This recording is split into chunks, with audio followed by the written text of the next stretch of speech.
a minute.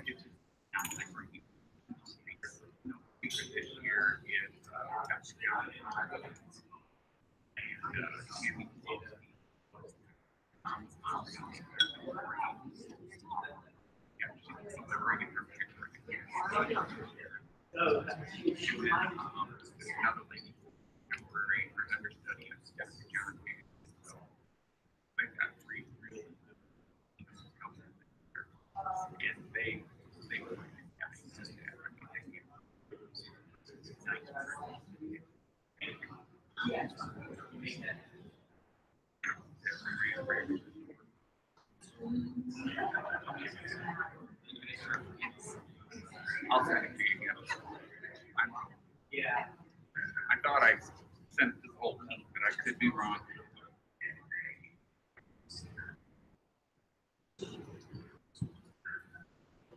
Yeah, we were.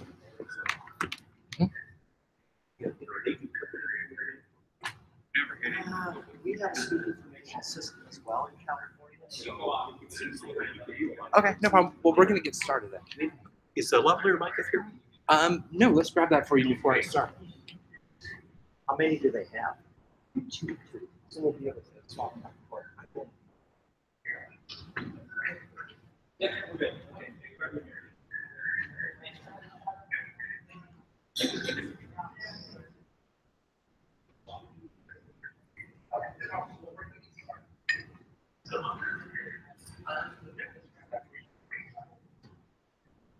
All right, right now, if you got it.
Okay, 2, 1.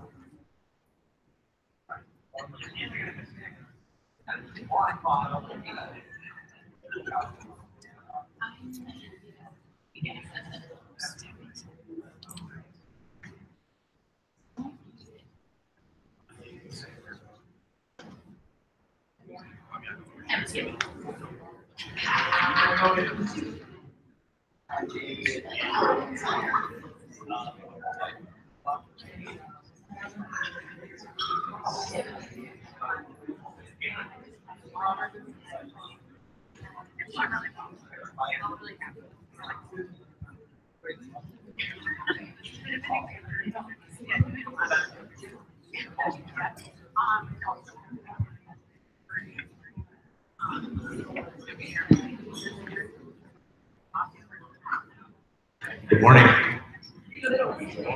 We're going to keep this quick. My name is James from Illuminate Education, and we really want to thank you for coming out this morning. We're going to have a full day of really smart people talking, so I'm going to limit my time up here as much as possible. Couple of housekeeping things. You have your Wi-Fi, you have the online resources if you're ready to send this out to everybody. We are doing a live stream of this on Google, so we will make sure that we follow up with the URL. If you need to share this with somebody back home so they can go back and watch parts of this presentation so we can kind of spread some of this knowledge, you'll have those resources at your disposal. Restrooms are in the lobby. We'll have breakfast out until about 10 a.m. Lunch will be served next door, and we're setting up for a really intense, really delightful day of learning. Our first presenter really doesn't need an introduction. I was tweeting and Facebooking pictures of me with him last night when we were at dinner because it was kind of a rock star moment for me. Dr. Doug Reeves has changed instruction for me and probably countless other teachers in the nation and in the world. So I'm not going to talk a lot about him. I'm going to let him get up here. Please join me in welcoming Dr. Doug Reeves.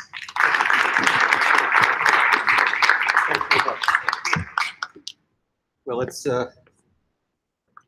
first of all make sure that I'm turned on here. I guess. Whoa. So, am I turned on? Okay. If not, I'll. I think we're okay. I am turned on. Okay, splendid. There we go. Now I can hear you. Well, good morning, everybody. It's a pleasure to be with you, and because we've got a reasonably sized crowd, I want to follow a protocol that will allow you to stop and ask any time that you have questions. And if I don't recognize you, it's not because I'm being rude, it's maybe because I can't see you because of the light up here. So please feel free at any time to holler out. We'll have time for questions at the end, but I want you to feel that you can ask questions. And the same is true with respect to our internet audience. You can text in, or you can call in the comment line. We're more than happy to hear from you as we go through. So let me get to the beginning and just say a few things by way of introduction. There we go. All of these slides will be available to you if you want to have them. You may have been at staff development events where people are cranky about copying their material. I'm not. Research is there to be shared. So both here as well as on our website, creativeleadership.net, and we'll make this available on the Illuminate website as well. There's research, there's free videos, there's all kinds of things that you can download and articles that you can use that may be a start to an effective conversation and also give you the research background of the sort of things that I'll talk about today.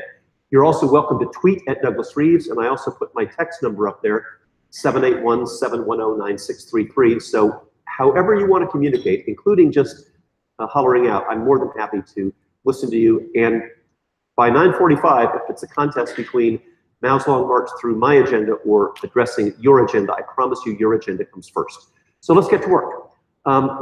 As I said, stop anytime. I do want you to think about, I know this is a very high-tech audience here, but even though I believe in technology, as Illuminate does as well, there's also a time for low-tech. And here's something to think about with your students. It's an article called "The Pen is Mightier Than the Laptop." And yes, I know a lot of you have one-to-one initiatives, and yes, I know a lot of our students use them, but there's also a time for constructing information by hand. And in two matched groups of students, when some took notes by hand and the others took notes on their computer, the ones who took notes by computer tended to transcribe what the teacher said. You and I have probably seen that again and again. Those who took notes by hand tended to construct the knowledge with questions, with diagrams, with arrows. So I'm not a Luddite. I'm not against computers. I'm just saying there are times, certainly when I've observed classrooms, when it's perfectly appropriate to have the students use old-fashioned pen and paper. Moreover, in one of the best nonfiction books of the decade I can recommend to you by Sherry Turkle called Reclaiming Conversation, she makes the point that when our students are all computer all the time, they lose the ability to empathize with each other. So even at MIT, where she teaches, there's what she calls human time. Devices off, computer. So even though the day is focused on technology, let's not lose sight of the fact that we're still operating in a human environment, and we need to make sure that we take that into account. Some free resources just published literally last Friday. I want to share this one with you. It's called Restoring the Teacher Pipeline and the Profession. It's that's available through Ed Leadership, and I want to make sure that we think about this seriously because Michigan and California, for example, the pipeline is down 50%. Nationally, down 35%. Fewer students in the teacher preparation pipeline than was the case 10 years ago. And the consequences, this keeps cutting it down. So let's something again. Let me use the other one. Yeah, that's fine.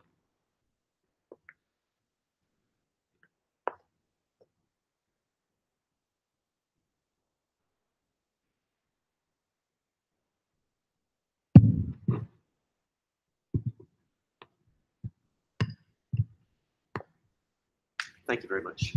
Okay, so restoring the teacher pipeline and the profession. And what this article is about are 7 keys, only number 7 of which is money. So money is important. It's what we've been seeing in strikes around the country and in protests, in underfunding chronically the teaching profession. So money's important, but it's not enough. There are 6 other things that I talk about in this article that are absolutely essential in terms of restoring the profession. And the bottom line is you can't have 6-figure debt on a 5-figure income. So money's important, but there's other things that leaders need to be able to do if we're going to restore this profession to something that people want to participate in the future. A new article that Kim Marshall and I wrote just out a couple of months ago called Student Achievement and Teacher Evaluations. The big controversy nationwide has been the misuse of student achievement data to evaluate teachers. The value-added method has been thoroughly discredited, and yet some states still persist in using that. What Kim and I propose are things that do have credibility with teachers. That is, the same year, with the same teacher, with the same student. Very consistent things to look at fall and winter and spring to see, are we making progress with our students? That's the sort of thing, by the way, that Illuminate nicely helps with as well. So you can really ask the question, are our students making progress? And get the answer in real time, not be waiting for the end of the year to get the answer, which would have been nice if you would have had the information in time to actually use it. But we say in this article, you can use it. How about evaluation of leaders? In a 36-state study that I conducted, I found the following. For brand new administrative interns, we give pretty good feedback in a timely way, in a specific way that helps them get better. But for veteran administrators, for people in central office, forget about it. The higher the rank, the longer the tenure, the more ambiguous and less useful evaluation is. So we created this document, available for free, the Leadership Performance Matrix that you might want to use. Same with all of these things. And one more free thing. Anybody here working on your doctoral degree, where you've got friends and neighbors who are, loved ones who are, that you haven't seen for 5 years because they're still on the 10-year plan.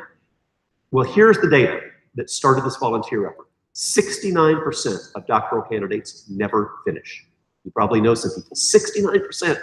Think of all that money. Think of all that time away from family and friends. So we started this group literally in a church basement in Boston. We now have students around the world, and it's all called finishthedissertation.org. It's free, it's non-commercial, and you get one-to-one help to cross the finish line.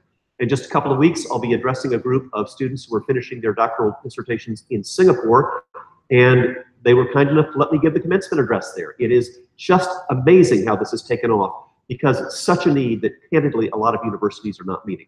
So if you or a family member or a friend or a colleague are working on the dissertation, please go to finishthedissertation.org. You'll get free non-commercial support. So if I had one big idea I want you to take away from today, it's the following. A zero risk environment is a zero learning environment. So we're not going to give you any surefire, this will be popular, this will be wonderful, we guarantee it'll work answers. We're going to give things that we think have a very high probability of helping you out, improving student achievement, improving attendance, improving discipline, improving teaching and leadership quality. Very high probability, but not perfect. Because if you're waiting for perfection, you will never change anything. So I'm not going to lie to you. Change entails some risk, including the risk of unpopularity. But I think that the advantages far outweigh the disadvantages. Because if we're not willing to take some risk, we will not have any kind of rewards. I want to also ask us to consider 5 levels of evidence as we approach the day. The first level of evidence is, well, I believe it. And, God bless the First Amendment. Everybody is entitled to their own beliefs. They're just not entitled to their own facts. So I want to suggest you let people get the belief statements off their chest, but let's not confuse that with evidence. Level 2, it's my personal experience. Doug, I've been teaching 3rd grade for 17 years, and my experiences, that's great. Sample size of 1, but that's fine. But please don't call it evidence. Well, Doug, it's not just me, it's the entire 4th grade team, it's the entire math department. That's great, that's group experience. It's still not evidence. Level 4, here's where you can be. Everybody in this room can participate in level 4 systematic observation. In a minute, I'm going to give you some examples of schools right now in 2018 that are doing that, where I can systematically compare last semester to this semester, last year to this year. Same kids, same teacher, same curriculum, same exams. All the variables are the same, except for a few things that we tweak. And then you can see, is my use of data improving? Is my use of formative assessment improving? That's the sort of thing that makes things better. And finally, level 5, what I try to bring to the table, the preponderance of the evidence. Now, I'm a quantitative methodologist, but if you learned nothing else in my statistics class, it would be the following. You can't measure everything with a number. You need people like Michael Fullen, who will do qualitative, case studies, deep examinations. And then you need people like Robert Marzano, who will do meta-analyses, a synthesis of many studies. And then you need people like John Hattie and colleagues from the University of Melbourne that will say, let's look at many, many meta-analyses, right now, 60,000 and counting, and say, what inferences can we draw from those?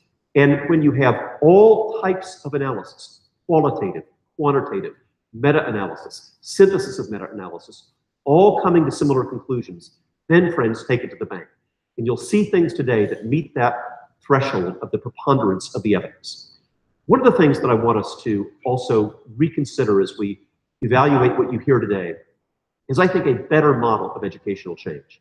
Too often, look at the left-hand side here. Well, Doug, you got to have buy-in. No, you don't. Because if you've got to have buy-in, you will wait forever to make any change. When a leader tells me, well, I've got buy-in from everybody, I know one of two things is true. Either A, the argument is really happening out in the parking lot, just not when the leader is listening, or B, they're just not asking for a very big change. It's easy to get buy-in if you don't ask for change. But when you do the things I'm talking about, it's not going to be popular. And here is a preponderance of the evidence. Behavior precedes belief. You don't have buy-in first. You do it even when you don't feel like it. Then you observe that it works, and then the buy-in happens. And that's not a very popular thing to say. It's just plain true. I think we ought to move away from relying on external studies to our own empiricism. I'm going to give you some examples of that. It started, sure enough, with external studies, including some that I've done, but you can't end there. You got to have your own local evidence to show that it works with your students in your schools. That's what's really persuasive. We got to move away from strategic plans. I realize that's part of what we all have to live with, and we do these plans for states and districts. However, it's not enough. What we need are plan on a page, one-page lists of actions. And we've got to move away from test scores alone to real results. The results include formative assessments, interim assessments, the sort of things that we do, the adult actions of leaders and teachers, not just end-of-year test scores alone. That is an insufficient way to build accountability. I've read all of the Every Student Succeeds Act, ESSA, plans that states have been submitted. And to be very blunt with you, a lot of them are nothing better than No Child Left Behind 2.0. It's the same darn stuff we've been suffering under for 18 years, and it didn't work then under No Child Left Behind. It didn't work in Race to the Top, and it's not working now. We have a golden opportunity with ESSA to fundamentally change how we do accountability. And to the district leaders in the room, I suggest you are the engines of innovation. It's not the US Department of Education. It's not even state departments. It's you. And there's not a syllable in state or federal law that prevents us from having accountability indicators that are really meaningful. That is, what are the actions of teachers and leaders that lead to better student achievement? How are we using data to improve instruction? How are we using formative information to change how we teach? That's a sort of thing that ought to be in accountability plans. Moreover, we can take a page from what Connecticut is doing and finally pay attention to music, art, extracurricular activities, service, leadership. All those things have been absent in No Child Left Behind, and we have a golden opportunity to have accountability indicators all about student engagement, including music and the arts, that have been really left alone. So that's how I think change can happen in the future. Finally, a word about skeptics and cynics. We probably have the first part, skeptics in the room, and that's great. Honor the skeptics. When you've got a colleague who says, you know, I've seen about 15 of these hot deals come and go. I want to see the beef. I want to see the evidence. God bless them. That's exactly what we want, because a skeptic wants to see evidence, and we ought to be willing to provide it. And I'll show you how teachers and administrators have been doing that around the country. However, there's a difference between that and the cynic who says, I don't care what the evidence is, I'm not going to do it. All this technology stuff, all these reform ideas are the instrument of Satan, and I'm going to oppose you at every turn. You know, here's my advice to you. Spend all the time in the world that you need to nurturing and encouraging those people who are doing all that you ask and more. Value the skeptics and give them the information that they ask for, and don't spend one more second on cynics, because you're not going to change it. And I just want to suggest, in the surveys that I've done with thousands of teachers, about a third of our teachers are leaders. They'll do everything you learned about today and lead the way. Another third are going to do it, but they don't want to lead it. About another third are the skeptics. I've seen these things come and go. I'm not going to buy in until I see better evidence. And about 2%, after we have a third, which is roughly about 98, 99%, about 2%, the toxic 2%, are the ones who oppose you at every turn. They're part of every system. And I just want to suggest I see leaders spending way too much time having toxic and unproductive arguments with the 2% instead of helping the 98% do what they need to do.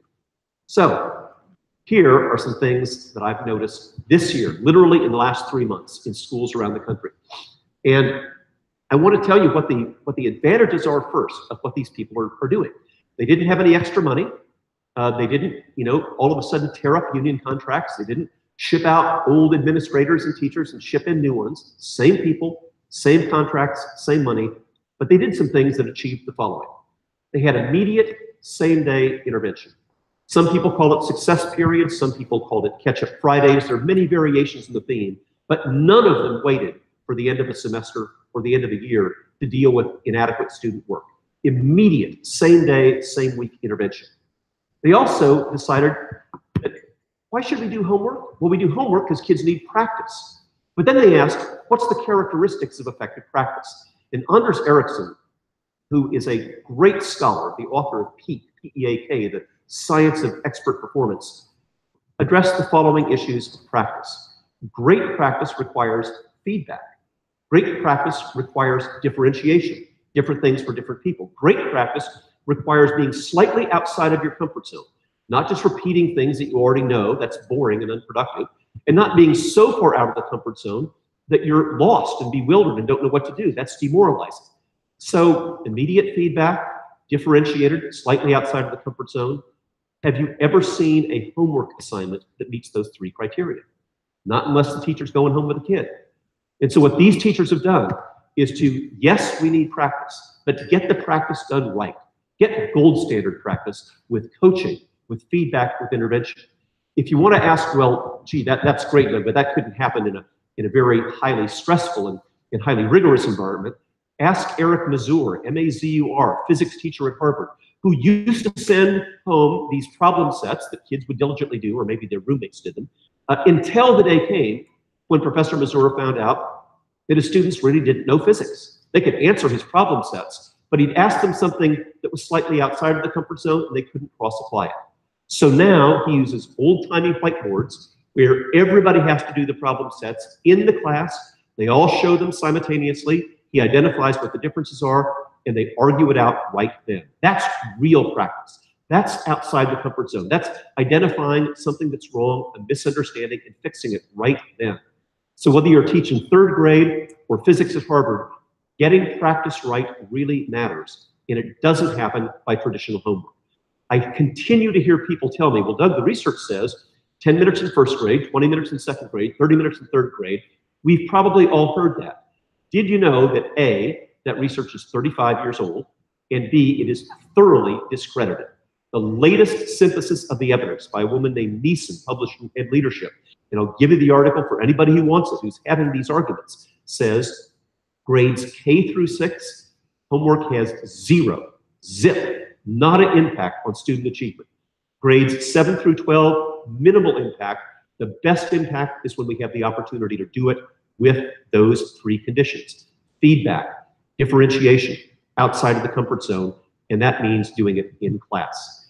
They have a menu system. Teachers are tired to death. Ask them right now in the month of May, when students who have been sandbagging them all semester bring in a wheelbarrow full of overdue assignments and expect the teachers to grade it the last week of school. They resent that, and I understand why. A better choice is the menu system, where fine, I'll give you 1 chance to retake a test, but after that, look, there's other ways to demonstrate proficiency. In the book Elements of Grading, in the 2nd edition, I give a social studies example in middle school where, okay, the test didn't work, compare 2 maps. That doesn't work, then read 4 authentic editorials from the period of history that we're studying. That doesn't work, create a board game. That doesn't work, create an electronic game. In other words, choose something from the menu to demonstrate proficiency, not just endless retaking of tests. I think you'll build better bridges with teachers that way. So, what really worked? Also, they had real problems with tardies, and they had real problems with absenteeism. They had what they called the 60-second report, a stand-up meeting where anybody not in front of a student, so every counselor, every administrator, every security person, every admin person, standing around looking at every student and their telephone number who was absent or tardy and called them 60 seconds after the bell rang. It's not perfect, but I'll show you the results in just a minute. Traditional ABCDF grading. I know that's a hot topic right now, one of the most emotional topics in education. They didn't get rid of it. In fact, they went back to the foundation of ABCDF, where A is a 4, B is a 3, C is a 2, D is a 1, F is a 0, and they had choice, but choice within a framework. They got away from this idea that 6th and 9th graders ought to have 3 different electives. They gave them 1. And that way they were able to have a much easier master schedule and build in extra time every single day for student intervention. So what were the results? Here's what they had. The results of these, I'll tell you, more than 80% decline in chronic absenteeism. They had a 60+% decline in D's and F's. In one school specifically that I looked at just 2 weeks ago, in a section of 180 students, by simply going from the 100 to 0 system to A is a 4, B is a 3, C is a 2, D is a 1, F is a 0, so they still had zeros. That one little change had 54 students with a full letter grade increase. Think about what that would mean in your school to have 54 kids go from an F to a C. That was 2 extra sections of electives, 2 fewer sections of repeaters. These are the sorts of things that really work. Dramatic improvements, by the way, in suspensions. Every time failures go down, suspensions get better. Think about it. You've got students right now, they can do the math. The semester's already blown. There's nothing they can do to dig out of it. So they've got nothing to do except make your lives miserable, and they can be remarkably creative about that. So if we got rid of the average, got rid of the 100 to 0 scale, but still have ABCDF letter grades, a lot of really good things happen, not just in achievement, but in behavior. These are all great things. One more very recent set of 2018 evidence. What would you give to get better achievement? Fewer traffic accidents, fewer absences and tardies. And how about if I said this was all supported by controlled experiments in very rigorous schools and supported by the American Pediatric Association? I mean, and it doesn't cost you anything. Wouldn't we all want to do this? Actually, no. 80% of schools don't want to do this, because here is this magic formula. Start school after 8:30. People hate that. Even though the evidence says better achievement, fewer automobile accidents among our high school students, fewer tardies, fewer absences, it really works well. Well, what about the football team? Actually, Oklahoma, where football is a religion, had the state champion in a school that started after 8:30. Same true in Minnesota, which I realize is not always the best example to use when I'm speaking to people from Illinois, but trust me, it happens there. U.S. Air Force Academy is where they did the controlled experiment, some students starting at the traditional 7 o'clock time, others at 8:30, and no surprise, even in that very rigorous environment, they did better. So if you can still win football championships, save money, save lives, save time, I think it's worth doing, at least worth considering. That's the 2018 evidence. So these are all things that we've seen. And the bottom line is there is no magic formula. These are things happening in schools right now. It's your own evidence that you can develop on your own. You don't have to listen to me do it. So let's shift into some broader perspectives here. If I could identify one job description for everybody in this room, it is to create hope. Next year is going to be better than this year. Next month is going to be better than this month. Next week's going to be better than this week. Here's what happens when students have this sense of hope. Satisfaction, self-esteem, optimism is better. Interestingly, in the most crazy study that I've read in a long time, students with high levels of hope cope better with injuries, diseases, and pain. They excel in academics, and they perform better in athletics. More important, the evidence said, than intelligence and natural ability. So my question to you is, what do we do that creates hope and that inadvertently undermines hope? If I could pick one thing, and this is at the heart of another way that Illuminate can help you, it is to avoid, if you've got an automated grading system right now, and Brand X does this all the time, that defaults to the average, that pulls the plug on hope. If you have one, by contrast, that allows you as professionals to use the latest and best evidence to calculate the final grade, that restores hope. And I know nobody intentionally shows up at work saying, I hope I can make my students more hopeless today. Nobody does that on purpose, but it happens accidentally every time we default to the average, and I think we can do better.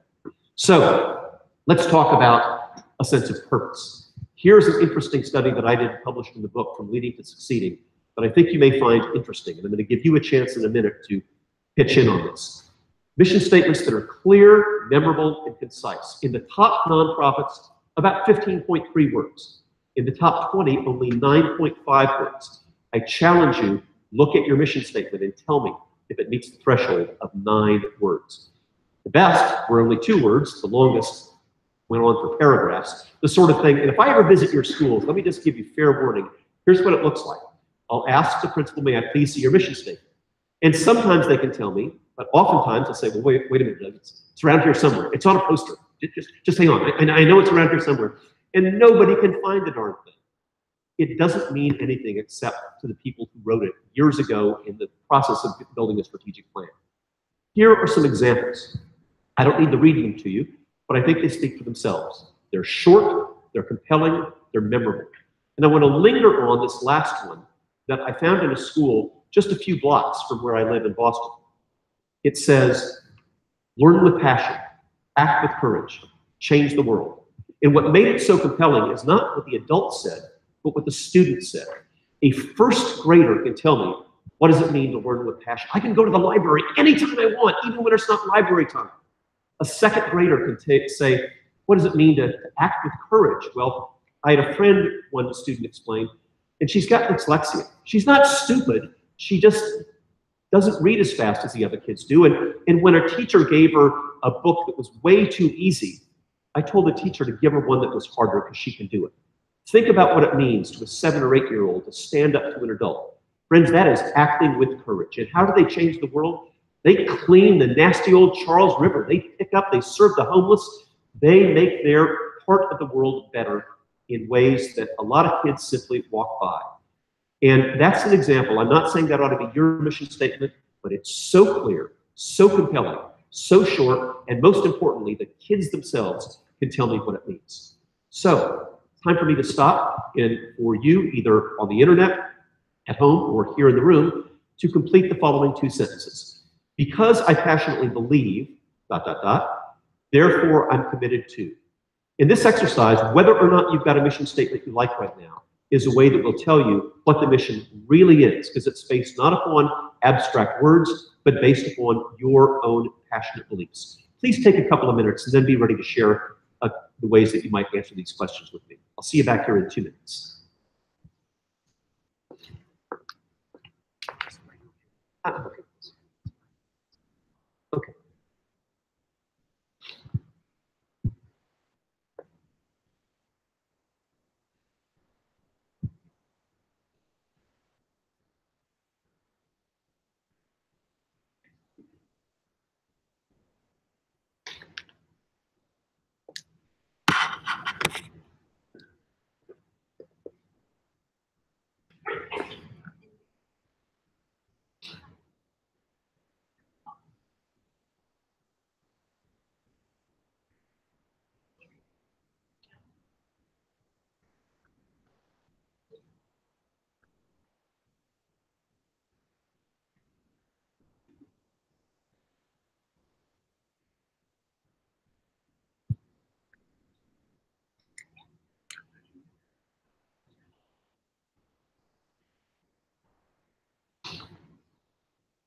About 30 more seconds.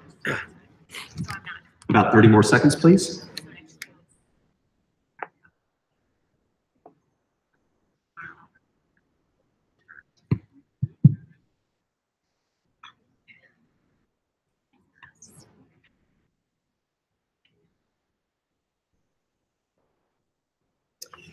And let's come back to large group, please. 5, 4, 3, 2, and 1.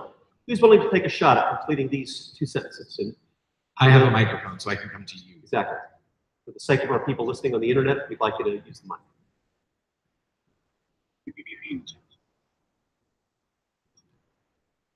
We have incredible wait time, so we can wait you out for this one.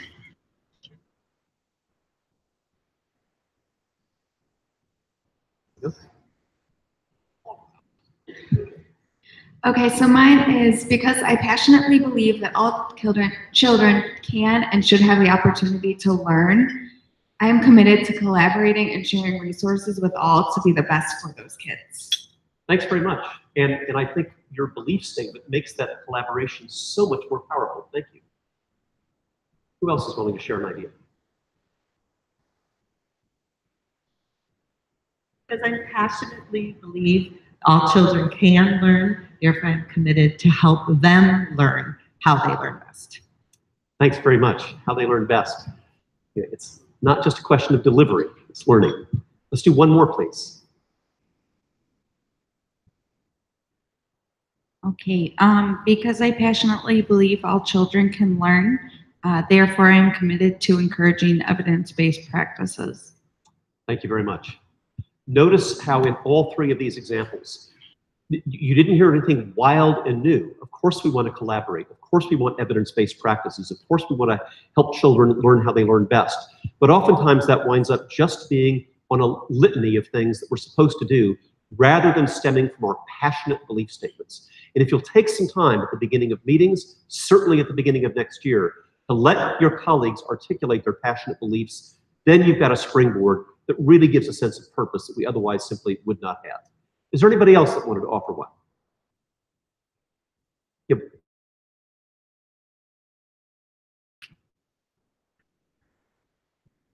Because I passionately believe every child has a right to a fair and equitable education, therefore I am committed to advocating on their behalf. Thanks very much. And kids need our advocacy. Some kids have very activist parents who will advocate for them, but a lot of our students do not. So here's one hitch that I want to be honest about. If all we do is list objective after objective, purpose after purpose, what do we do when those purposes contradict each other? Let me give you a real example that's happening across the country right now. We want everybody to read on grade level, and we want to make sure that we cover every single state standard. Now that's, I suppose, great as long as A, kids come to you reading on grade level, and B, they only need 1 year of learning. That's what standards are designed for. But I'm going out on a limb here. Does anybody in this room have students who need more than 1 grade level of learning? So yeah, I suspect an awful lot of you do. And does that mean that you're going to either talk twice as fast or have school twice as long? At some point, we have to say out loud what nobody wants to say, and that is there are too many standards, and they're not all equally important. And if we want to have our students do what's most important, reading on grade level, then something's got to give in some of the other things that we expect you to do all day, every day. And that means not the same time allocation for every subject. That means doubling up when we need it. I was working in a middle school in Connecticut, and they noticed 2 groups of students, one of whom was way behind in grade level on reading, and the other of whom was catching up. Who was behind? The so-called honors students, because they were getting half the literacy time that the other students, the non-honor students, were, and they made this really simple decision. Let's get rid of the honors program, incredibly unpopular, but make sure everybody has extra literacy time. And I would just ask you, if you'd consider something like that, what is the risk of too much literacy in your school? Nobody has yet been able to satisfactorily answer that question for me. And I interview middle and high school math teachers all the time who say, the problem, Doug, isn't that they come to me in 9th grade not knowing the trapezoid, not knowing the rhombus. The problem is they don't know how to add, subtract, multiply, and divide. They come to algebra and can't do fraction and decimal operations. That's no rap on the 5th grade teachers. That means that the 5th grade teachers were trying to cover 45 math standards instead of covering 5 or 6 of them that would really help students get better. And I say this to you as a local group because you'll never hear this at state and national levels where they have this fantasy that if I just articulate all these standards and expect teachers to cover them, then a miracle happens. And that miracle is not happening. It's only going to happen when you and I say what we know is true, and that is that we can't cover all of them. And I bet we've got other examples of conflicting standards and conflicting expectations, and we need to call them out and be articulate about them instead of just expecting a miracle to happen because we articulated all these things.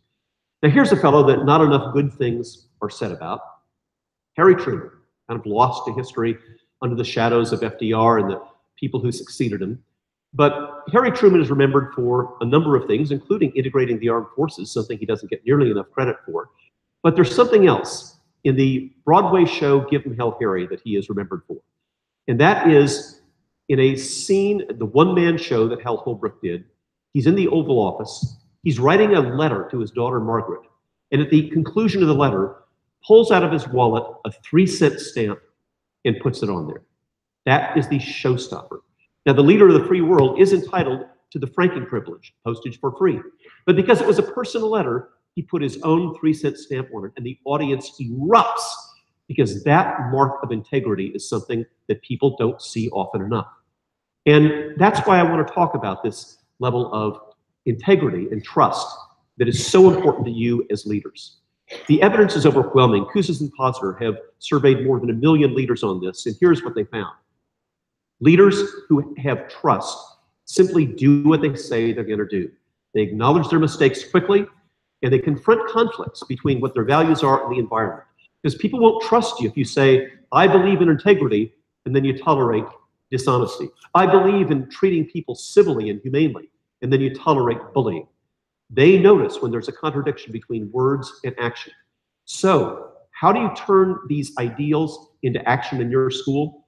Here's what I'm seeing superintendents, cabinet leaders, school leaders, grade level leaders do. Just start with this rhythm. Promises made, promises kept. At our last meeting, we said we were going to do this. Here's what we did. And there's this rhythm. It may sound repetitious. It is by design. Promises made, promises kept. Promises made, promises kept. Imagine if your school board started every meeting. Here's what we promised we were going to do at the last meeting. Here's what we did. Promises made, promises kept. You want to build trust? That's the way to do it. And once you've built that, you will be forgiven for a boatload of mistakes. But without trust, then every mistake we make is magnified. So here is the question that Dr. Scott Peck posed for us years ago in The Road Less Traveled. What's the better mistake to make? Assuming too much responsibility or not assuming enough?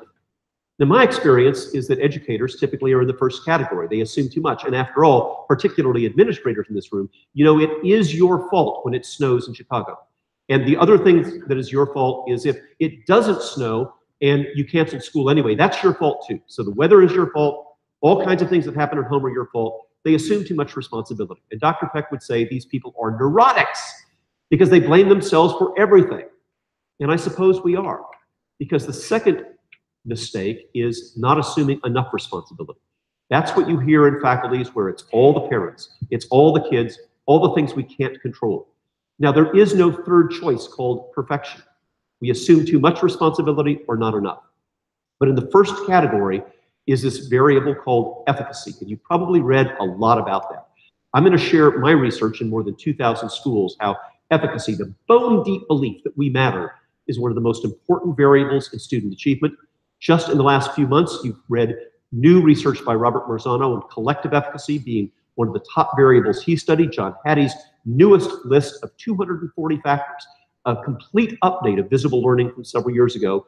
Collective efficacy came out #1. So different researchers from different perspectives all saying assuming too much responsibility The bone deep belief that we matter is one of the most powerful things we can do.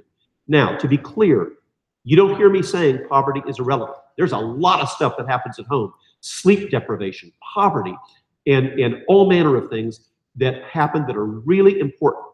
All I'm saying is we matter also. And the best way for you to identify efficacy is ask teachers what causes student achievement. And sure enough, sleep deprivation and hunger and parental neglect, all those things matter. So do we. Quality of instruction, engagement, feedback.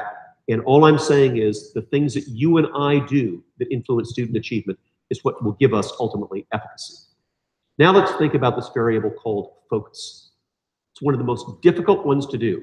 And one of the reasons I really appreciate some of the technology that you're going to learn about later on today is that it allows you to ask the question, what of all the things that we do has the greatest influence on student achievement?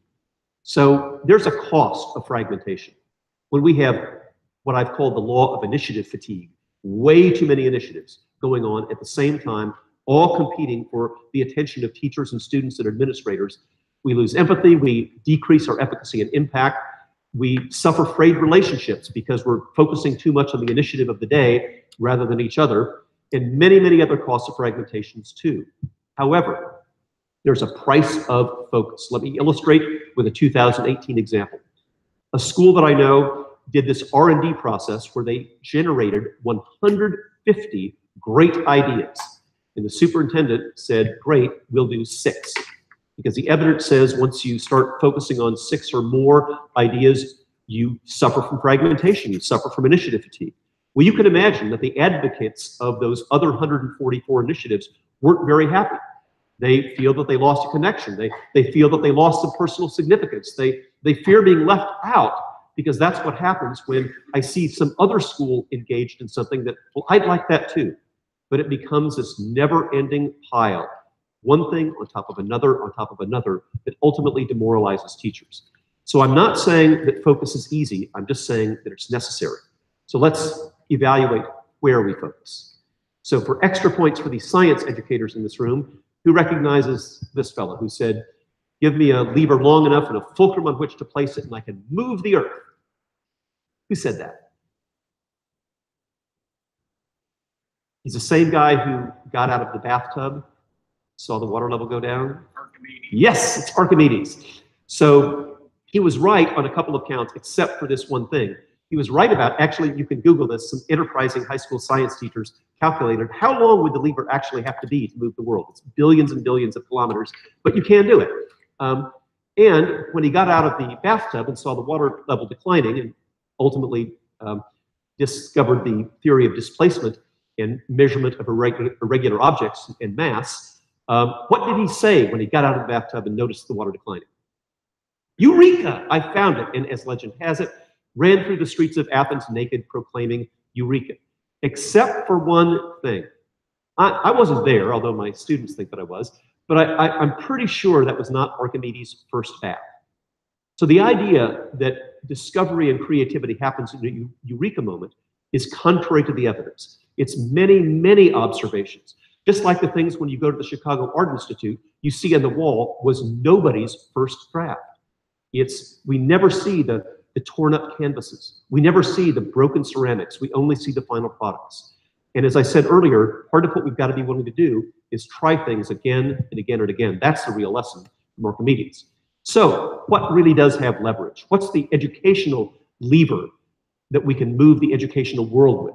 Here are some things that I think we should consider. And I need to start out by saying, just asking what works is not sufficient. You'll find all kinds of things that work. John Hattie says anything with a pulse works. If the standard is statistical significance, all that means is 2 things that are unlikely to be changing due to random variation. But that covers hundreds and hundreds of things, if not thousands. What we want to ask is not statistical significance, but practical significance. What works so well that it's worthwhile stopping this and starting that? Here's 3 things that I think cross that threshold. 25 years of evidence on non-fiction writing. Most particularly, those of you who serve high poverty schools, the studies that I did of high poverty, high minority, high success schools, non-fiction writing was a hallmark of their work. Most recently, Stephen Graham at Arizona State University has added to that pile, and Karen Chenoweth and Ed Trust has added to the pile, nonfiction writing, one of the most powerful things we can do, particularly, by the way, to our students who are struggling in learning English or struggling reading. A lot of people think that language development is linear, speak, read, write. In fact, writing is something that allows them to develop their speaking, allows them to develop their reading comprehension, because they can do it at their own pace, and they can do it way earlier than a lot of people think. I don't want to hear writing is developmentally inappropriate for kindergartners, when in fact, it is always developmentally appropriate for rich kindergartners. Just turns out not to be developmentally appropriate for poor kindergartners, and that is just plain wrong. Nonfiction writing, very, very high leverage, including, by the way, writing in mathematics, writing in science, writing in social studies. Did you know that the Illinois band champion, state band champion, has his students write every week, how do we play alone, how do we play together? That 10 minutes of reflection, even in a music class, is associated with better student performance. Professional learning communities. I looked at 10 years of data.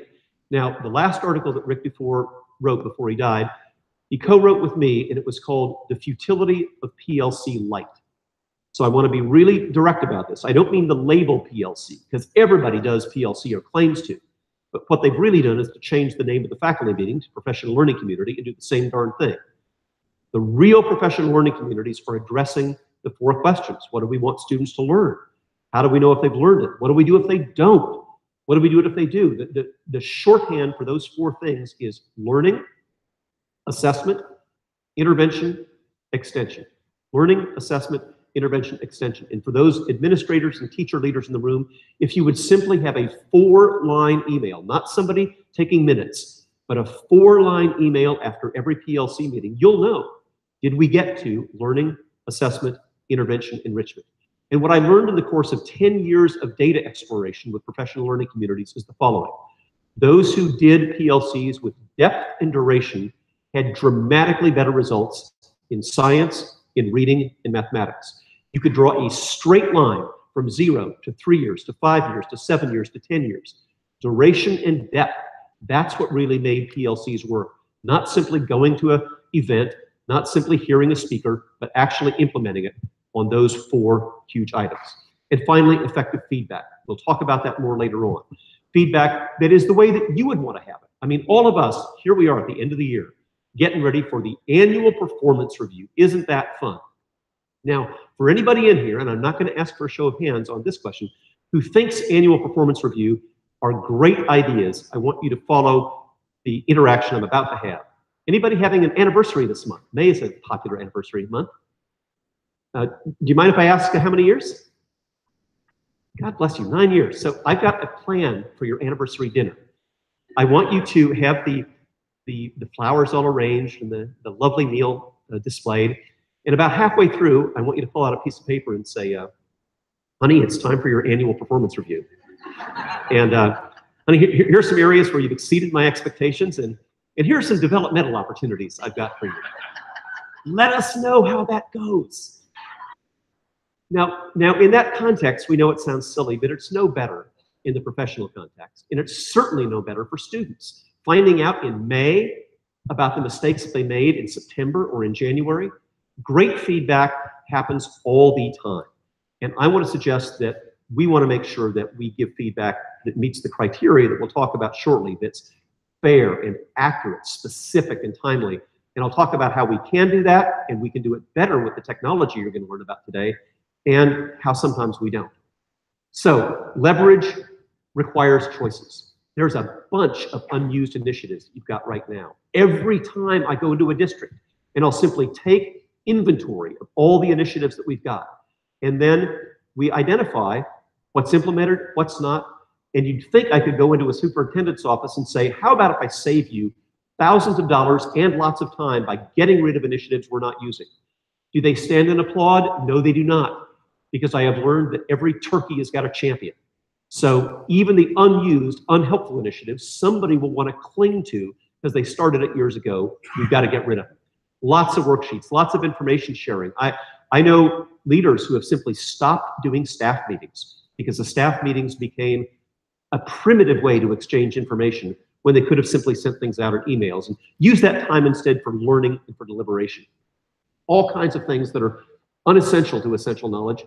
Observations not accompanied by feedback. I know many of you do observations, but please, for goodness sake, give those teachers immediate, same day, next passing period, next recess, next lunch, immediate feedback. I grieve for these systems where by bargaining, they can wait weeks, sometimes months before the teachers hear about the observations. That's really demoralizing, and we owe it to them to give them immediate feedback. And lots of conversations that are focused on venting. Look, if you're a licensed psychotherapist in this room, go for it. You can listen to that all day long. That's what you get paid for. But for the rest of us, for a lot of leaders I'm coaching, I'm finding that they're spending way too much time listening to the results of stress and anxiety when those people do need therapy. And if you're not a therapist, don't call yourself one. So here are some things that I've learned about the issue of focus. When Dick Elmore at Harvard does a really interesting way, and Howard Gardner does this as well at Project Zero, in a exercise called I Used to Think, and Now I Think. And in fact, Elmore even wrote a great book with that title, I Used to Think. And if you've got people like Elmore and Howard Gardner saying that they've changed their mind, then the rest of us should be willing to do as well. All I can tell you is that every time I do that exercise, people will say, well, gosh, Doug, if you were wrong about that 10 years ago, why should I believe you today? Here is what I would tell you. Beware the researcher who is always conveniently right. All of us have got to admit when we used to think things and we found out that we were wrong. I used to believe, for example, in best practices research. Find a good practice, replicate it, and that's what will make your school successful. And I'd go to a conference and hear about a best practice, and by gosh, it looks great. And I'd go to a few more conferences, read a few more books and articles, and I find a few more. But after a few years of going to conferences and reading books and reading articles, all I've got is a big pile of rocks. There's a diamond in there somewhere, but nobody can find it because we have piled one initiative on top of another, on top of another. That's why the evidence says we need to focus. So these best practices don't mean anything if you and I are not willing to call out what is a worst practice. One of the worst practices happening right now is to give teachers 30 pages of expectations like the phone books that people used to have, and that's the way that they'll get evaluated, as if there's a checklist of 30 things to do, when in fact there are a very few things that we need to be focusing on, including the effective use of feedback. Here's what the evidence said as I accumulated it in more than 2,000 schools. You can start from scratch, going from 0 to 5 or 6 initiatives, and have a pretty strong impact on student achievement. But after that, the more and more we add, even though we're spending more money, more time, causing more stress, the impact on achievement goes lower and lower and lower. Now, I'm not going to argue with you over 5, 6, or 7, but I can tell you when it gets more than that, we start to lose our impact. Why is this law of initiative fatigue true?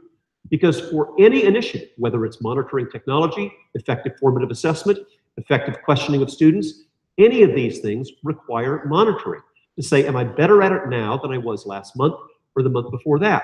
And it's just not possible to monitor more than about half a dozen of these things. And frustration takes over when we pile too many things on top of teachers. And I'll give you some evidence for that in just a moment. Here's a nameless school district. When I asked the superintendent, who I respect and admire, what are your priorities? He said, Doug, I know the evidence on focus. Here's all we do. And I said, yes, sir, I respect that. Would you mind if I ask your teachers? Here's what the superintendent said. Here's what the teacher said. It's one on top of another on top of another. And there's no fault here.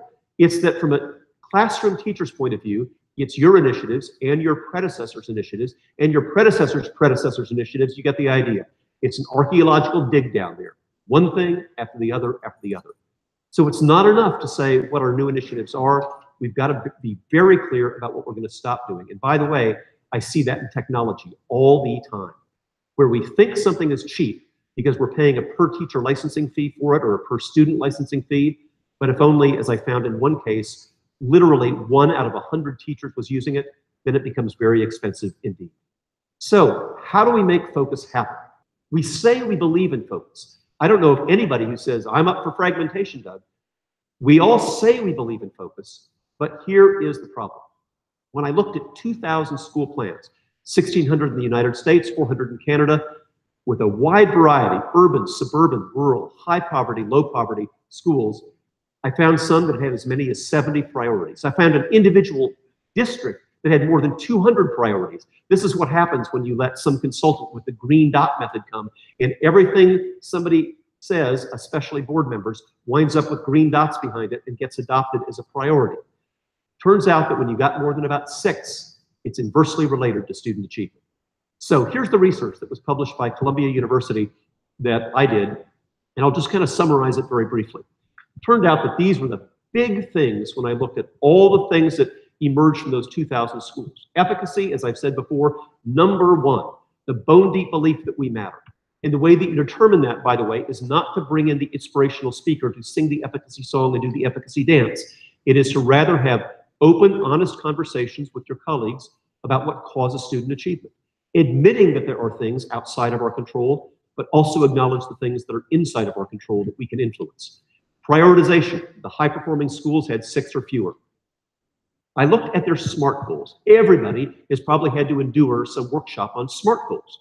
But I'm a researcher, so I was kind of interested. Let's parse out SMART, and it turned out that the first 2, specificity, measurability, remarkably related to student achievement, and monitoring. But what made these schools different was that they monitored what the adults did as carefully as monitoring what the students did.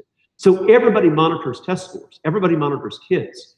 But what I'd like you to do is not just look at your data systems that you're using, but ask, how are we using those data systems to improve teaching and learning? That's an example of monitoring ourselves. So here's the big reveal. From all 2,000 schools, and I had 3 years of data, reading, writing, science, social studies, mathematics, elementary, middle, and high school. So millions of cells of data. Look what happened. The people that were lowest in specificity, monitoring, in efficacy, in prioritization, were losing ground every year. The people that were highest gaining ground. Now, friends, earlier I said statistical significance isn't enough. You've got to have practical significance. Here's an example. This is practical significance. Get good at those 5 things is a dramatically positive effect on student achievement. Now, we've got some very high-performing schools in this room, and I suspect you may be thinking, hey, we're already on easy street, Doug. This doesn't apply to us. Well, just give me a minute, because I looked at the highest performing, highest SES schools in this sample, and here's what happened. When they get good at specificity, monitoring, efficacy, prioritization, almost 3 times the gains of their other high-performing colleagues over the course of 3 years. And what about the high-poverty schools? This is tragic. They had to be really good at those things just to be breaking even. And because high-poverty schools oftentimes has everybody out to help them, one program after another, one grant after another, one initiative after another, high-poverty schools get buried in these things and so have the lowest levels of focus. And it really is hurting them year after year after year. So, some other key findings. Michael Fullen wrote the foreword to this book, and in his words, more than 6 priorities are inversely related to achievement. I found that you had to get about 90% faculty participation, but note, not 100%. Too many administrators, too many teacher leaders spending way too much time trying to get that last 10% beaten into submission. When you get to 90%, declare victory and move on. And it's practices, not programs. I did not find a single program that I can endorse. It's all about what you do. It's practices, not just programs. Now I'm going to keep us rigorously on time here. I've got about 5 more minutes. Let me get some things, and then I'll take a few questions at the very end. Part of what we've got to do, if we're going to prioritize, is have this not to-do list. And I want to suggest, before your next meeting, think about a not to-do list. And that doesn't just mean the central office of the state taking things off. Every educator, every administrator can help identify some things not to do, to weed our own garden, and to consider the following. June 30th will arrive. The end of this school year will arrive, and there are some things that we won't get done. That's the unconscious not to-do list. What I'm asking you to consider is a conscious not to-do list, deciding deliberately what we'll take off the table before next semester starts. And here is the real footnote to that study. Who had the lowest levels of focus? Only 4% of high poverty schools had high levels of focus. The rest, more than 90%, low levels of focus. Only 2% of high second language schools had high levels of focus. Only 5% of high special ed schools. My colleague, Dr. Howie Knopf, will be talking about MTSS and special ed shortly. And it's tragic because these kids need our focus and they need us as adults to be focused, and yet that rarely happens. So the last thing I'll say is about this other big principle of the day, and that's feedback. And I want to get to feedback in a very specific way. Because if I were to ask you as parents, what type of feedback do you get on your kids from school that matters most to you? What would we say? It's the report cards, friends. It's the grades. The momentary, day-to-day, minute-to-minute feedback, which is actually most powerful from teachers, parents don't see. What they see is the report card. So we're going to do one more experiment before we adjourn today and see if we can adhere to this particular acronym. Fair, accurate, specific, and timely, because that's what great feedback ought to be. Fairness, it's consistent. Accurate, we measure what we think we're measuring. In other words, in mathematics, we're measuring math, not English language literacy with numbers in it. We're really specific and we're timely in the way that we give feedback. So let's jump ahead and see if we can answer these questions. First of all, what's the difference between kids who make high marks and low marks, A's and B's versus D's and F's? Who would articulate to me the difference between this? Let's just shout out about 10 hypotheses. And I won't make you do the microphone, I'll just repeat it. Difference between A's and B's and D's and F's. They get quick feedback. What else? The A student versus the F student. Motivation, keep going. I beg pardon? They can correct their mistakes. Yeah, they have the opportunity to correct their mistakes. Very interesting, keep going. Yeah, connections, keep going. Engagement, A and B versus D and F. I beg pardon? Yeah, they finish the work, turn it in. A lot of it is compliance. They do the homework, they're nice, they're quiet, they're compliant. Yes?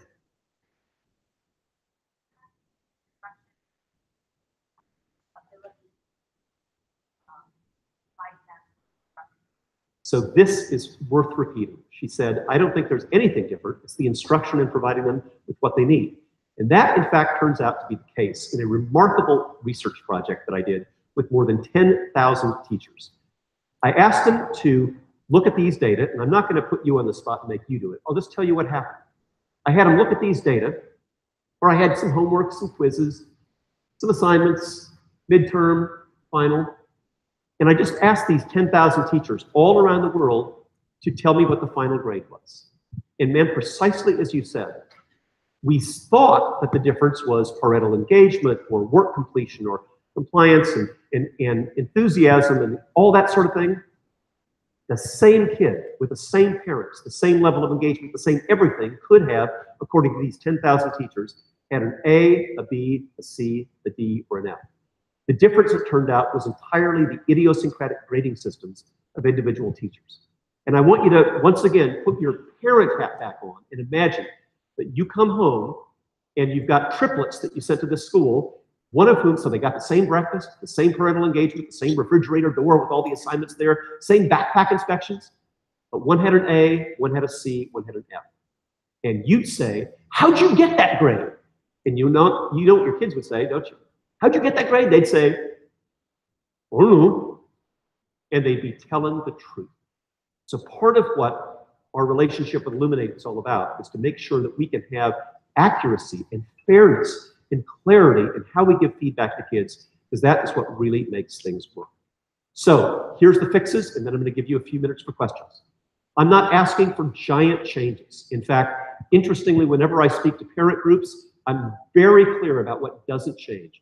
Still have letter grades, still have transcripts, still have GPAs, all the things that parents want. Still have academic honors, though I would argue for just highest honors, high honors, and honors, like a lot of Ivy League schools do. You don't need to have the valedictorian at 3.99996 and the salutatorian at 3.99995. That is a classic error, a distinction without a difference. So just observe highest honors, high honors, and honors, and have objective criteria for that. And change the consequences for missing work. At the beginning of this discussion, I shared with you the 2018 evidence of schools that are getting the work done during the school day.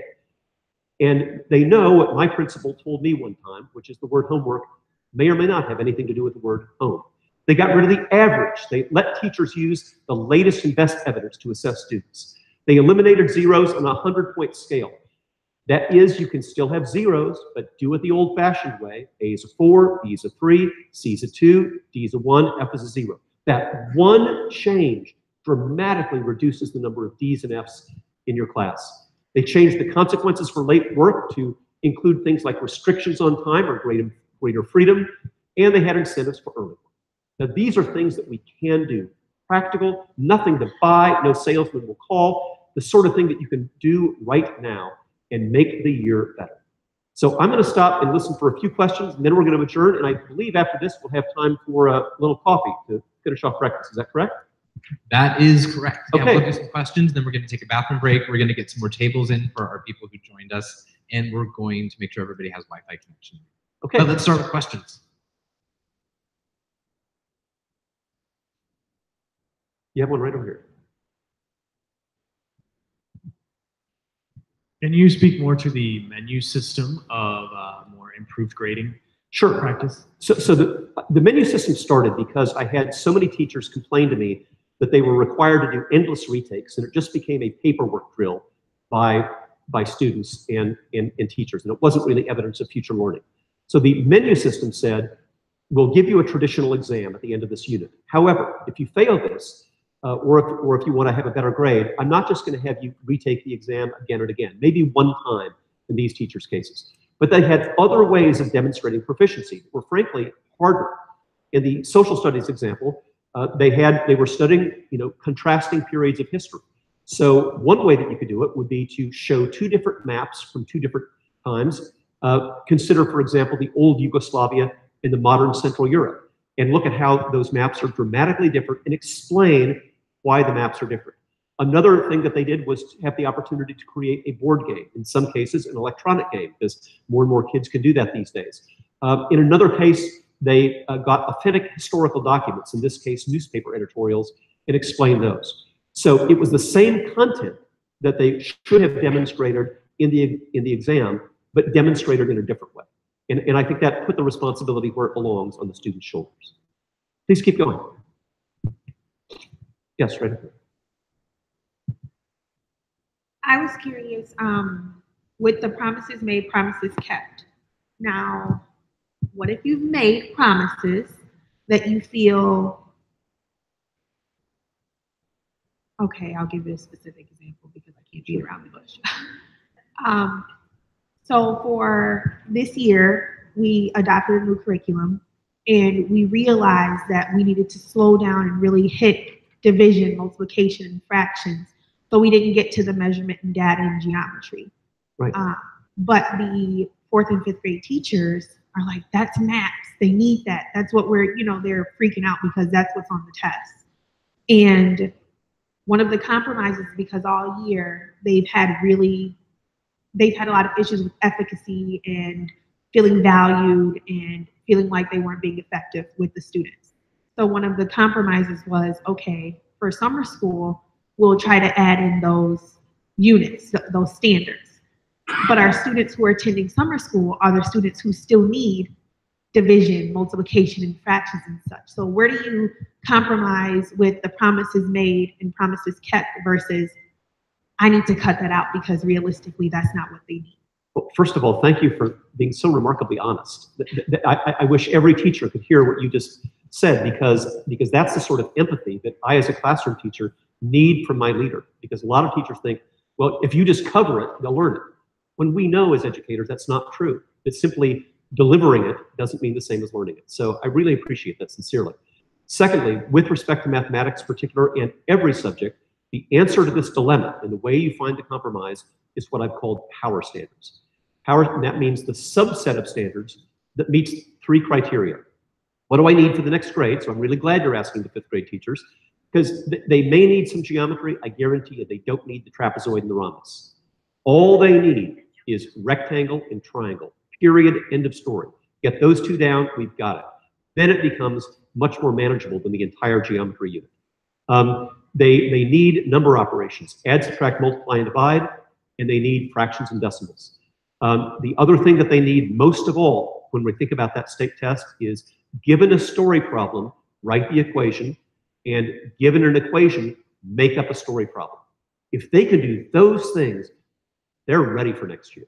And I think you not only hear 5th grade teachers agree with that, you'd hear 7th and 8th grade teachers agree with that. Heck, I've heard 9th grade teachers say, Doug, just send it to me with number operations, triangles and rectangles, and the ability to reason out a story problem. I'll teach them the rest. But we have way too many kids going on that, as you rightly say, don't have that. So the compromise is not avoiding everything. The compromise is power standards, the subset that's most essential for the next year, that is leveraged, that is, I'll see the same things again. For example, they need tables, charts, and graphs. They can get that in science, and they can get tables, charts, and graphs in social studies. And the things that have endurance. Look at your state standards. You'll see things recur in 4th grade, 6th grade, 8th grade. So don't have teachers just look at their own standards. Look at the things that endure over the course of time. Then they'll find those few things that qualify as power standards. I think that's the compromise. Let's do a couple of more.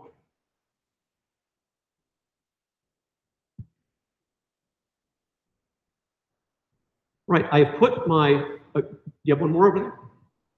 Yes, please. I'm really interested in the incentives for early work. Could you just touch on that a little bit more, please? I will. Let me give you a really specific example that it's not too late in this school year to do.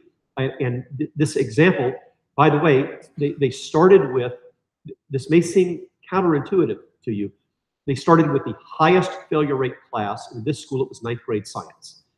36% of kids were passing 9th grade science. So they started with the highest failure rate class, and here's what they did. You get an A, or they moved the final up 2 weeks early. Oh my gosh, you're gonna lose 2 weeks of instruction. Hey friends, when 36% of kids are passing, they were missing a lot of instruction anyway. They moved it up and said the following: you get an A or a B on this early final, you're done. You're baked, you're cooked. You can't leave campus, but we'll find things for you to do. This is a big urban comprehensive high school. And what they did was the principal had rope climbs and makeup days and movie days and all these things, because he was afraid too many kids are going to be too proficient too early, which is not a problem in urban education, it seems to me. And here's what they did for the kids who had C's, D's, and F's on the early final. They got 10 days of highly focused intervention. The first time ever a final exam was actually a formative assessment, so that they could use those last 10 days specifically on what they need. Here's the results. Just by holding out the promise of 10 days of control over your own time, the pass rate went, the first year they did it, from 36 to 69%, the second year from 69% to 72, or to 92%. From 36 to 69 to 92%. Not perfect, but pretty darn good. So that's one example. The other example, also in a high school, this one somewhat smaller, they had 385 course failures. Their incentive was catch-up Fridays. And if your work is not squared away by Friday morning, between Monday and Thursday, that's between you and the teacher. Not squared away by Friday morning, you go to catch-up Fridays. Could be 10 minutes, could be 2 hours, but yeah, catch up. They went from 385 course failures to 15. Same teachers, same students, same exams, same curriculum. Those are two examples of things that really work. And I'm not saying any of them are perfect, because they still had some failures, but they were dramatically better. And in general, kids respond better to incentives, to freedom of time, than they do to punishment. And that's what I've seen replicated in a lot of these. These in middle of the day success periods, if all your work's done, you just bought yourself 45 minutes of self-governed time. Kids really respond to that. So let me just conclude, by thanking our hosts, Illuminate, for giving me the opportunity to be with you. Thanking all of you, because I know your time is precious and it's a busy time of year. I've put my contact information up here for a reason, and that is I really value the opportunity to have one-on-one conversations with you. I'll also stay for the afternoon and be able to speak to you individually afterwards, but I'm happy to do video conferences or casual calls with small groups, one-on-one departments. We know that although forums like this are great ways to meet lots of people, sometimes you just need some one-to-one time, and I'm happy to do that as well. So thanks to you, thanks Illuminate. Enjoy your break. Okay, so the idea of formative finals kind of makes me want to go back and run middle school again, because we could change everything. We are going to take a 15-minute break. We're going to bring in a couple more tables. Wi-Fi and the digital version of the white paper that's at your table is posted out front. We're going to do a follow-up email with all of the presenters' slide decks, because as Doug is saying stuff, I'm watching the other presenters go in and edit slides to build synergy in the message. So we're going to wait till everybody's presented, and we'll put those decks out for you guys in the follow-up email. If you got a handcrafted name tag today because we didn't know you were coming, make sure you give me your email before you leave so you can also be part of the follow-up materials. Restrooms are out in the lobby to the left. Breakfast will be cleaned up just after this break, so if you want to grab some food and coffee, take care of that. And we'll be back together in 15 minutes, which is going to be 10:10.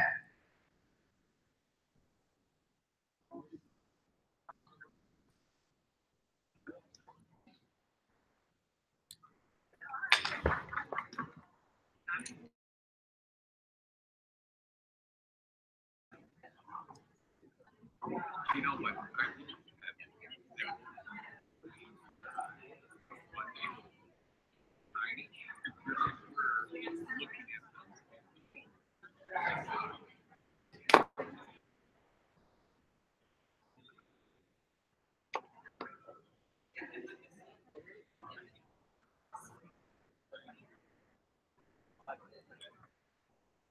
Let's go ahead and get yours ready. The lapel should work. It was just loose and just put it like that. So let's try it out. If not, we'll get the wire.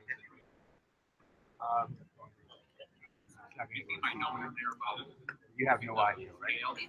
No idea. Here's my HDMI.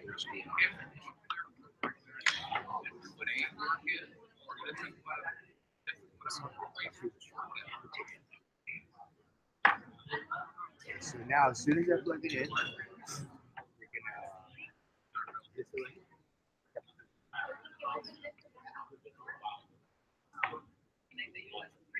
it should, because we already did it earlier. Yeah.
See that up. Would have been under settings. System preferences. And display.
There it is.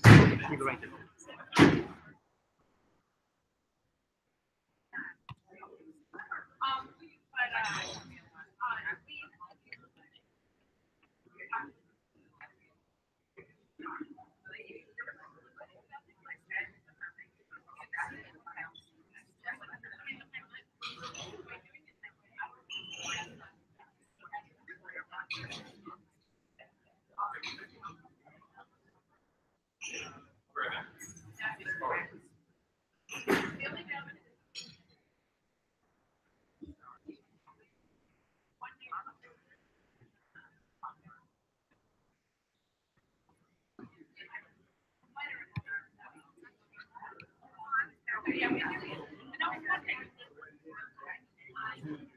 Two screens, right? Well, I turned that off. No, there's one screen. I know, because when the other part was working, it's like sometimes the computer has two.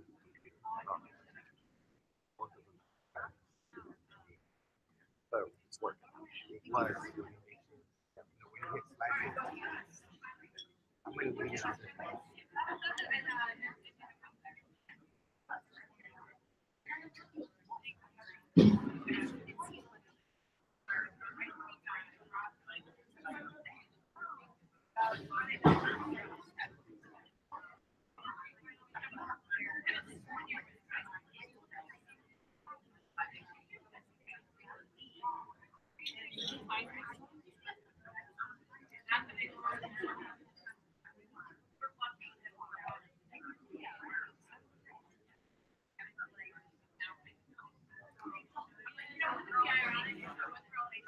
That's working.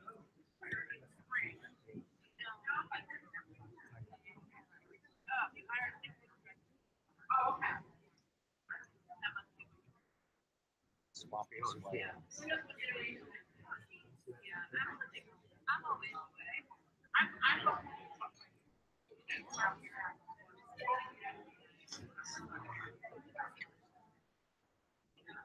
You have a click.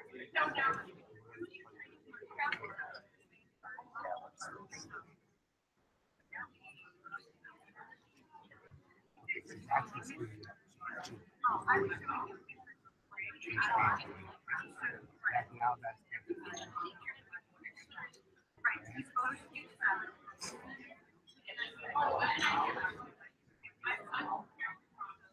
that's it.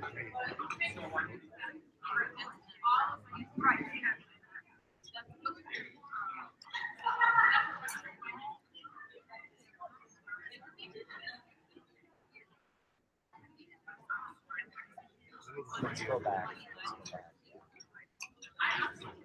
I think I'll be okay. Well, we'll get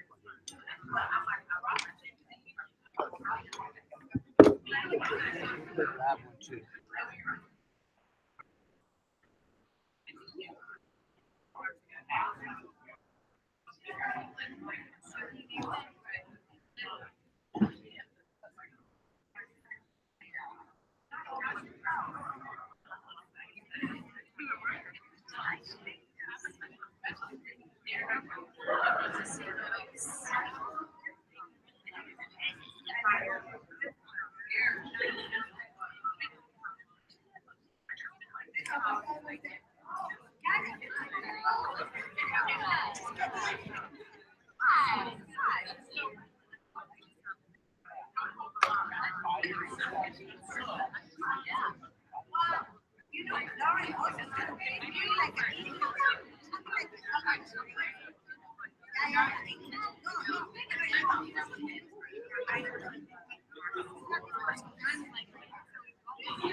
We're going to start in like 3 to 4 minutes. Look how good you guys are already in your seats, ready to work.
Are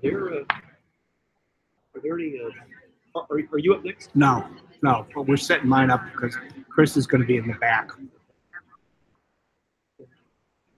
We're just trying to, Chris is going to work his system out in the back. Okay, this so way you're going to be